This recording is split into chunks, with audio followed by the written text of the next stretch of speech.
Bored and girlfriendless, there was not much to report back then over our teenage weekends. Cody and I had taken to playing video games, smoking weed, or going out for night drives through the town's forest surroundings, mostly on desolate roads and abandoned dirt paths. We had probably wandered into private territory several times, but had never been chased out by an angry hick or encountered the goat man. We were quite fearless and almost hoping for something to happen on one of these ventures, but usually we got bored, lost the radio signal, or started to run low on gas and headed back to our respective homes. It was a pretty odd hobby until we found our place. Our place had probably been the home of hobos, or a stop for backpackers beforehand, or possibly just a location for the filming of the Blair Witch Project. Hidden in the outskirts of our little town, when roads gave way to the great expanse of forest territory, was this little circular nook, a clearing that was hard to find if you did not know where to look for the path that led to it. It was an old dirt road that could barely even be called that. Apparently, a lot of other people claim to have encountered that road and that clearing only once or twice during night drives around the area, although we never had trouble going back again. We must have visited the place some 5 times in all. The place became a sort of habitual weekend hangout for Cody and I, and we never really told anyone else about it until later. It was nice and quiet, and we would usually head over there with a couple of flashlights and smoke some weed in peace. What really sucked was that our lights were shitty and would eventually flicker and die, so we had to resort to just sitting there in the dark, trying to get each other to shit their pants with fear. But, for the most part, it was enjoyable.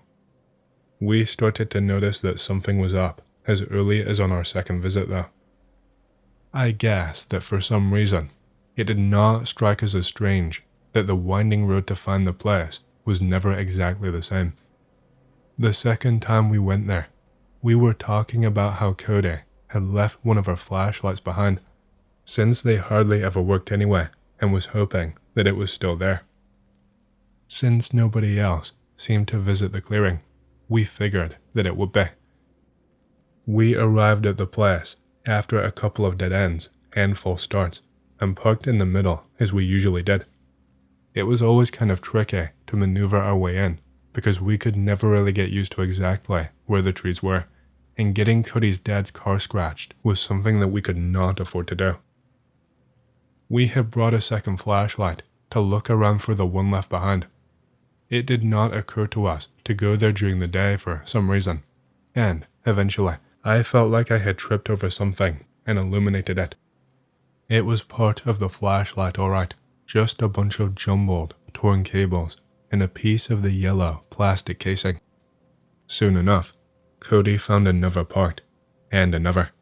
The thing had been disassembled, or rather, torn to pieces and scattered all around the clearing. We chalked it up to an animal. I guess we were feeling a little unnerved, and that led to telling each other scary stories, but for the most part, we did not really care and planned to continue coming there. We figured we would just leave the pieces of what used to be a flashlight and head back home after only half an hour or so. I guess it had made us a little nervous deep down. We only began to realize that the clearing had strange characteristics on our next visit, the very next weekend. I remember we tried to play the radio, but everything that came out was weird, like atonal. We were a bit far from the town, so it made sense for the signal to screw up. Upon arriving to the clearing, we almost ran over what was a perfectly intact flashlight. It was just sitting there, in the middle of the place, as if it was there, waiting for us. It was as good as new. It looked store-bought. Cody picked it up gingerly, tossed it between his arms, and inspected it from every angle. Worked perfectly too. We tried to come up with an explanation and continued to draw blanks. Cody joked that the feral cat, or whatever it was, that tore the flashlight apart must have felt bad and bought us a new one. Given that we were high by then, the explanation was good enough for us to make it through the night. It brought up an interesting point though. and we started looking around, using the headlights. The pieces of the destroyed flashlight were still scattered throughout the clearing. The one we had found was a new one, and a perfectly working one as well. We took it home as a replacement, and Cody's dad never found out. This was also around the time when Cody started to indulge in rampant speculation about what was going on in that clearing. I mostly chalked it up to a weird occurrence that probably had a perfectly rational explanation, which I conveniently had not thought about yet, but he was convinced that there was something else. We started to conduct a little experiment which consisted of leaving things overnight and coming back to see what had happened. The incident with the flashlight repeated itself, and then we would also find a perfectly new replica. We were pretty sure that there was somebody screwing around with us, and that is what really worried us. I informed Cody that this person could very well be a psychopath, waiting for the chance to hack us apart with an axe, and that we should stop coming to this place. But that was not possible for Cody. He was getting kind of obsessed. So, on a lazy Saturday, we decided to drive up to the place during the day and see what was up. We drove around the area for approximately 3 hours and never came upon the dirt road that led to the clearing. We figured that since we had only gone there at night, we could not find the way during the day, and everything looked different or something along those lines. After all, the area pretty much looks the same all over, what with its signless roads and endless expanse of trees. Cody really wanted to go, so we did not let up the search until it started to get dark. We had a party that night, which was unusual for us, and I, at the very least, did not want to miss it. So, the weeks continued, and we occasionally revisited the clearing at night, when we had little to no trouble finding it. The same thing happened to every object that we left there. Although peculiar, we really did not know what to make of it. Cody wanted to continue investigating and coming back there practically every night, but I was getting really nervous about the whole thing. It bothered me immensely that we did not know who was leaving those objects for us to find, and it suddenly became apparent that we were just two teenagers standing around in a dark forest in the middle of nowhere. Finding the objects and taking them back home was at least entertaining and occasionally lucrative, such as when I managed to fix a couple things by leaving them overnight and picking up their perfect replicas. We once considered leaving the car overnight, but figured that Cody's dad would hang us if a brand new one did not show up the following day. I mean, so far, we had left relatively cheap things behind, so when they got torn up and replaced, it made sense if some crazy guy was trying to mess with our heads, but chances were he would not bother with taking a car apart, buying one of the same model, driving it to the clearing, and ditching it for us to take home. As far as what was beyond the clearing, we only did some exploring once. We left the headlights on to make sure we could find our way back to the car, and went looking around with our flashlights, just a bit around the area. We tripped over a bunch of things several times. It became apparent that the surroundings were completely covered in stuff like magazines, old records, shoes, fishing rods, and even a spare car tire. Some were easy to explain, littering campers mostly, but others were a bit more puzzling. Some of the items looked very old, most of them actually, and there were, of course, pieces of things as well, torn apart and scattered throughout. It took us a few weeks of screwing around in the clearing like this for me to finally grow tired of it and refuse to continue going, even though Cody constantly pressured me to do so. I did not see what was so fun about it. I wanted to do other shit over the weekend, preferably with more people than Cody. I begrudgingly drove there with him a couple more times after that, but for the most part, our excursions to the clearing ended. It was on a Sunday after a house party when I was woken up, sometime in the early morning, by my mom. Cody's parents had called my house to ask if he had gone to the party with me last night. He had not. I had told him about it, and he said he was just going to stay home and chill, so I told him to suit himself and headed off on my own. Apparently, Cody had left in his dad's car sometime last night and had not come back home yet. It took me some minutes to process this. At first, I did not panic. I forced myself not to. Cody had pulled shit in the past in order to piss off his parents for whatever punishment they had inflicted upon him for failing another course, so I looked in the usual places, like the park, the mall, around the school, and even under a bridge where a bunch of potheads a couple of years older than us like to hang out. He was nowhere, of course. I spent the afternoon looking anyway. There were no cell phones back then, so that was not an option. His parents were apparently going to file a missing persons report, and his mom was getting hysterical. I finally yielded to the idea that had been clawing away at the back of my mind since I was told that he was gone missing that morning. It was already dark, so I headed out for the forest roads. Driving to the usual place after dark without Cody riding shotgun was not the same. For one thing, I was scared shitless, partly because of driving alone around there, but mostly because I did not know what the fuck happened to Cody, especially if he had spent the night in the clearing. I nervously counted the dirt roads that lead into the forest, looking for the one that winded down to our place. I had some false starts and dead ends. I would not realize until much later that, on average, we would spend hours driving around there, even though to us they seemed like 20 minutes or so. Either way, I eventually found the road and carefully drove in. I left the headlights on and took out the flashlight that I brought with me, the one we found in that clearing many weeks ago. I started calling out to him, illuminating the trees and the ground, looking for anything that might indicate that he was there. But the clearing was empty, so I ventured beyond it for a second time. Again, I tripped over dozens of things, discarded items of varying shapes and sizes from different decades, leaving the headlights on to avoid getting lost. I must have been there for several hours. My parents were worried sick about me by the time I got back. To me, it merely felt like a few minutes, though I was panicking. I gave up and headed back towards the car, and there he was, standing in front of the headlights. I froze in place. I never heard him move out of wherever he had come from. Slowly inching closer, I called out to him.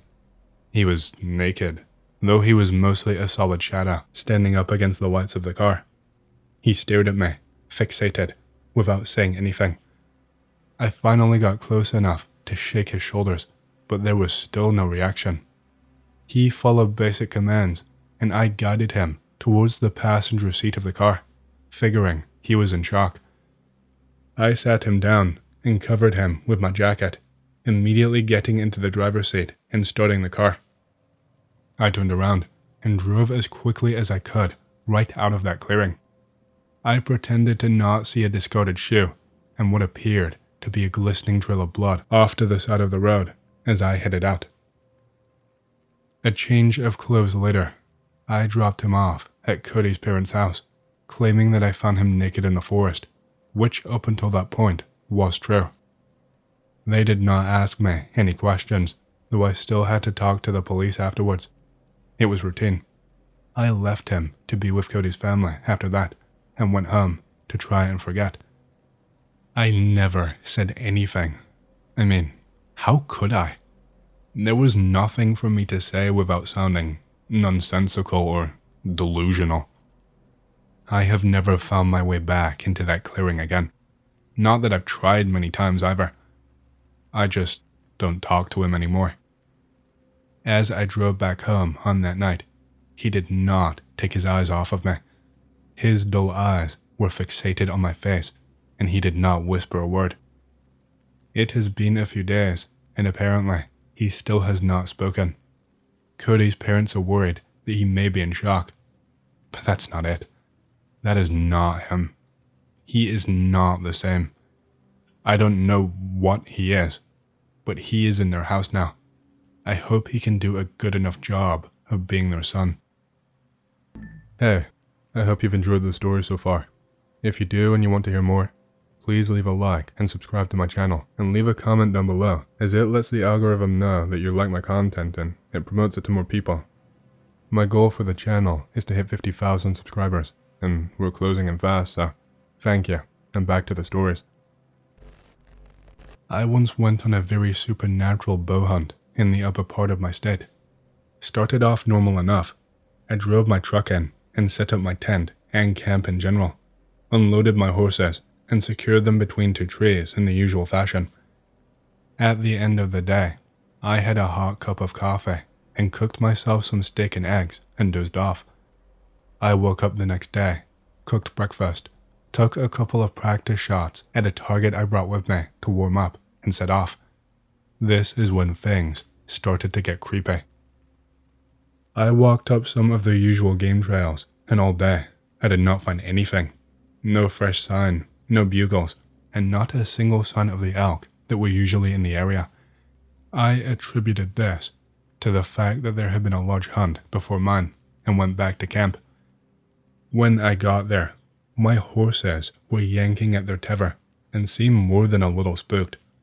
I also dismissed this, thinking they were just restless. So I put my pack down and brought them to a nearby stream to drink. At first, they would not drink at all. They only stared into the woods. I eventually got them to drink, but every now and again they would suddenly look up, very alert, as if there was something in the woods. After getting back to camp, I cooked dinner and went to sleep, as per usual. The next day, I ventured out with the same luck. No sign of elk at all. Only this time, I noticed nothing else was making noise. No birds chirping, no chipmunks chittering. It was like the forest was dead. I went back to camp, a little discouraged, and followed the normal routine. The horses were even more spooked and acting strange. Now, that night was really riveting.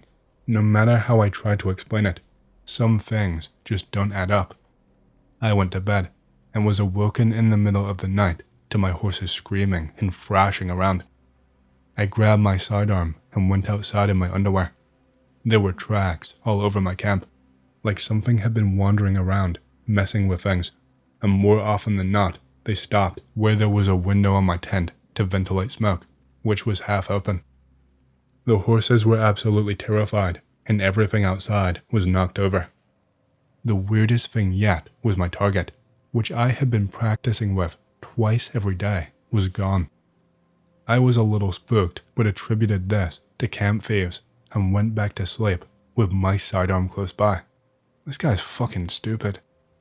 The next day, I secured everything safely in my tent and took a look around camp before heading out. My horses never stopped staring at the woods. It was a cold day, and still, the forest was dead. I was taking a hike up one of the normal game trails I hunted on, and suddenly I stopped. Sitting right there, in the middle of the trail, was my practice target. It was just sitting there, set up, like I had it in camp when I shot at it. I examined the target, but refused to carry it back to camp with me. I simply set it off the trail and returned to camp, more than a little spooked. I tried to water my horses, but they absolutely refused to move from where they stood, or even go anywhere near the woods. This is when I started to realize that there really was something out there. That night, my fears were soothed a bit when I heard coyotes outside howling, which would explain my spooked horses. Later that night, I awoke to a bunch of coyotes screeching. They were obviously playing, so I went back to bed. I woke up the next day and tried a different area. A small ravine I had left untouched so far. About halfway up the ravine, I heard something move away from me, breaking a stick or two and moving rather fast as it went. This really upped my spirits. I had just spooked an elk. I stalked it for the rest of that day, but never caught up to it. I went to bed that night with high spirits and decided to stay another day, despite all that had happened. I awoke that next day and went to that same ravine. I stalked it for several hours before I caught any sign of movement. Something bolted away from me up onto the ridge. I only caught a glimpse of it, but it looked to have a tan hide. Needless to say, I went after it. I hiked up onto the ridge as quietly as I could, and the wind was also in my favor. It was the best stalk I had ever made. As I reached the top of the ridge, I heard something circling around in some oak bushes just beyond a group of trees. Perfect. I would have a great shot on the only elk I had encountered the entire hunt. It could not have been more than 40 yards beyond the group of trees. I snuck up to the trees as quietly as I could, hiding myself between the last tree. I nocked an arrow and began to pivot around the tree when I froze, dead in my tracks. Partway around the tree was the carcass of not just one, but 2 coyotes. This definitely brought me back to reality, and I was suddenly very afraid. I had no idea what was on the other side of that tree. I took a befuddled step backward and made a critical error. I snapped a fallen branch behind me. I froze, afraid to do anything else, and the circling stopped as well. There was silence for several more moments when I heard whatever was on the other side of that tree start to silently creep toward me. There was no question about what to do. I bolted. I hightailed it out of that ravine as fast as I could, thinking I heard something behind me the whole way. Could have been paranoia though. I got back to camp and packed up as fast as I could and left, looking over my shoulder the whole time. When I got home, my wife hugged me with tears in her eyes. Apparently, someone on that hunt had died in a hunting accident, but their name was not released. I never did find out what was on the other side of that tree. I guess it was about a month ago. I just got home from working a double at my job as a waitress. My boyfriend had to pull an all-nighter at his job, so I was home alone. I was watching some TV, trying to relax and wind down from the day, when someone just starts pounding on my front door. I can remember being very thrown off. It was pretty late on a random Tuesday night. I looked for the people to see 2 kids standing in front of my house. They were fairly young boys, and there's not much around my house, so the whole thing was just weird.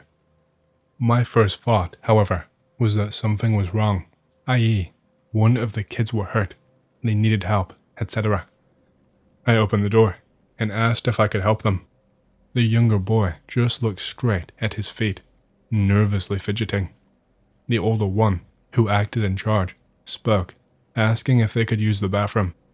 I paused and was just getting a very unsettling feeling that something was not right. I asked how they got here.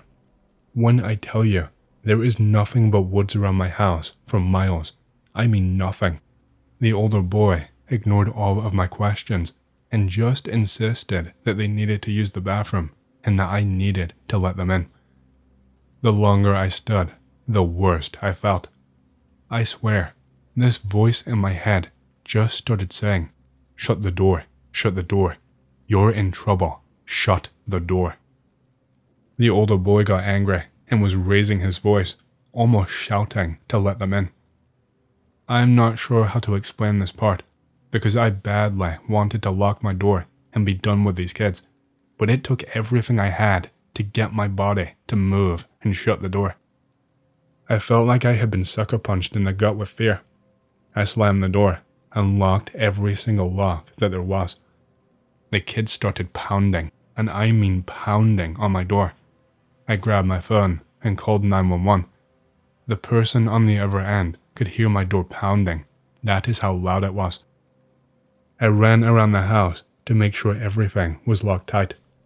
When I rounded the corner to where my front door was, there I see the 2 kids standing in front of the window next to the door, shouting, "Let us in." I nearly pissed my pants. I grabbed a bat and just locked myself in my bedroom. The police came in like 7 minutes from the call. No trace of the kids. They walked in the property and I told the cop what happened. I was embarrassed that 2 kids had upset me so much and wasn't sure how to explain exactly what had happened.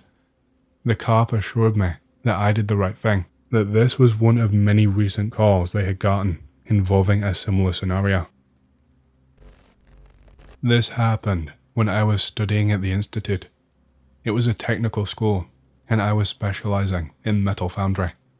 It was time for industrial training, so they sent us to various regions, from Kuban to Kurgan.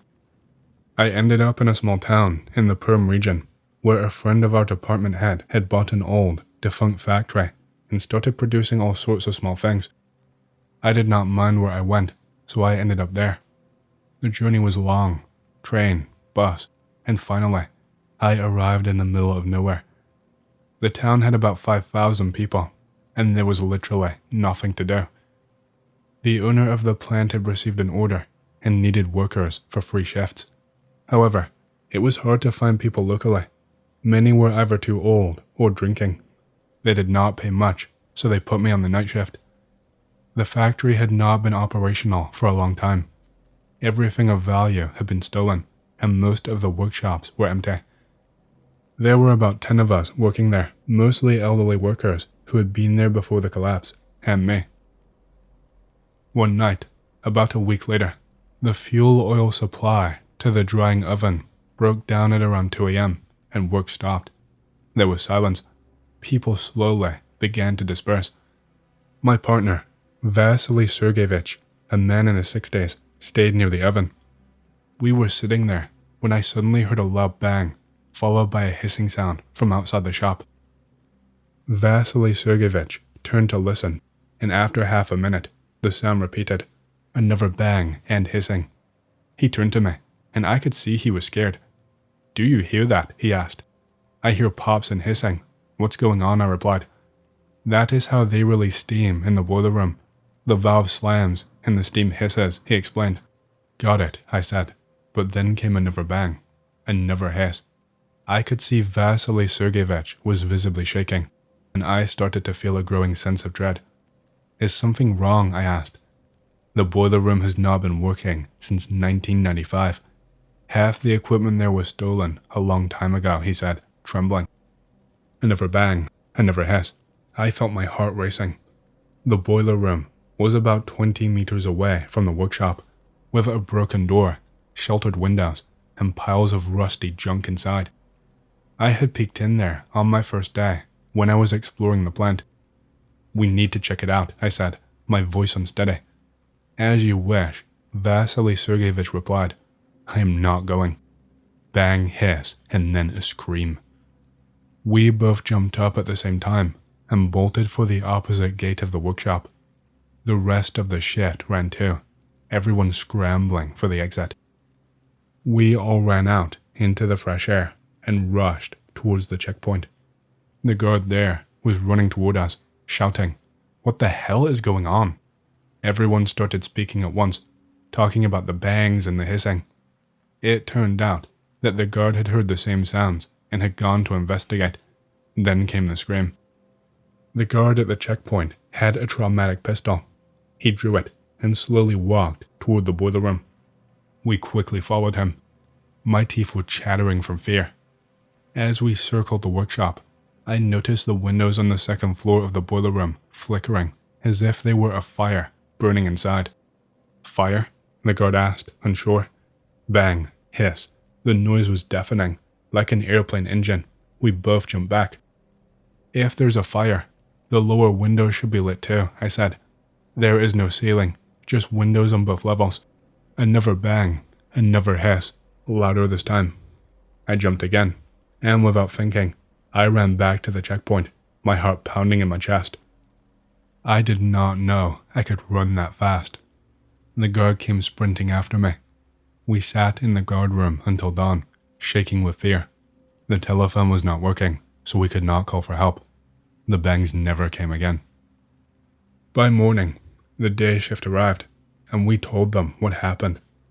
They called the police, and everyone, including the workers and the guards, headed back to the boiler room. The braver ones went inside. On the overpass platform, they found the body of the first guard. No one could explain how he got there, since the ladder to the platform was broken. Later, it was revealed that he had died from severe steam burns. After that, no one wanted to work the night shift anymore. My internship ended, and I left. I never went back to that plant. And that's the story. not going to greentext because I am on a phone. This happened 10 years ago when I visited my grandparents. I went to go have dinner at a chick's house, ate food, hung out with her, etc. So, it was getting kind of late, so I took off.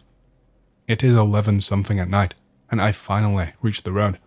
It's all ranches around here, so I make it to the road, and I see 2 lights, so I stay on the side of the road, a ditch, cause I don't want to get run over by a drunk driver. I ain't dying in Mexico shit. So I took my eyes off the road, cause I was replaying the events from earlier in my head. After a minute, I noticed no car had passed, so I just continued on my way.